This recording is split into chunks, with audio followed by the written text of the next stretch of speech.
আসসালামু আলাইকুম গাইস, সবাই কেমন আছেন? আশা করি ভালো আছেন। নিচে যে ভিডিওটা দেখতেছেন ওইটা নিয়ে কিছুই বলবো না, চলুন আগে আমরা ভিডিওটা দেখে আসি। আজকে এই ফ্যামিলি কার্ড আমরা সমগ্র বাংলাদেশে পর্যায়ক্রমিকভাবে ইন্ট্রোডিউস শুরু করলাম। আল্লাহ তার জিয়ারে যেন সারা জনম হাজার হাজার লক্ষ লক্ষ বছর বাঁচাই রাখে। 2.5 কোটি টাকা পাইছি আমি। মানে মেসেজ পাই খুব খুশি হয়েছে। টাকা পাইয়ে খুব খুশি হয়েছি। দোয়া করি আল্লাহ তারেক যারা ভালো রাখুক, সুস্থ রাখুক। আর এই 2500 টাকাই আমার কাছে কোটি কোটি টাকার মূল্য। আমরা দোয়া করি আপনারা এমনি সবাই ফ্যামিলি কার্ড দিচ্ছেন, আল্লাহ আল্লাহ যেন আপনারা ভালো রাখে।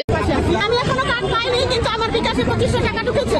আমাদের পাশে এরকম একটা লোক যে দাঁড়াইবো আমরা বিশ্বাসই করতে পারি নাই, কিন্তু এটা পাই আমরা বিশ্বাস করি। অনেক ভালো লাগছে, সরকারের কাছে অনেক মানে ধন্যবাদ। আমার স্বামী মারা গেছে 24 বছর, আমার হাতে 10 টাকা কোনোদিন আমি ক্যাশ পাইনি। আজ 24 বছর পর আজ আমার হাতে 2500 টাকা পাই আমার আনন্দে কান্না আসছে। টাকা পাই অনেক খুশি হয়েছে।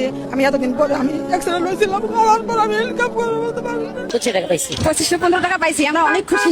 আপনি কি টাকা পাইছেন? হ্যাঁ পাইছি, ভালো লাগছে, অনেক খুশি। ওষুধ কিডনি সমস্যা আমি খাইতে পারি না, আমার জামাই হয়েছে ডায়াবেটিস, করতে পারি না, এটা হচ্ছে ওষুধ খাইতে না। সেও শান্তি পাও, আমারও শান্তি। সেও নিজের যেমন ছেলে এরকম হয়তো বাচ্চা। আমি বাংলাদেশ স্বাধীনের আগে আমার বাপের মিলিটারিতে মারি ফেলাইছে, আমার কোনো কাজ করতে কিছু হয় না। সরকার ভালো কাজ করছে, হে যেন বাঁচতে থাকে আর হে যেন এরকম কাজ করিয়া সবাই শান্তি দিতে পারে। ভাই, দোয়া কারো কাছে চাইয়া নিতে হয় না, দোয়া মানুষের অন্তর থেকে আসে। আল্লাহ জনাব তারেক রহমানের নেক হায়াত দান করুক, আমিন। ভিডিও তো দেখলেন, এখন আপনার মূল্যবান মতামত কমেন্টে জানিয়ে যাবেন। লাইক কমেন্ট শেয়ার করে অন্যকে দেখার সুযোগ করে দিবেন। ভালো থাকবেন, আসসালামু আলাইকুম।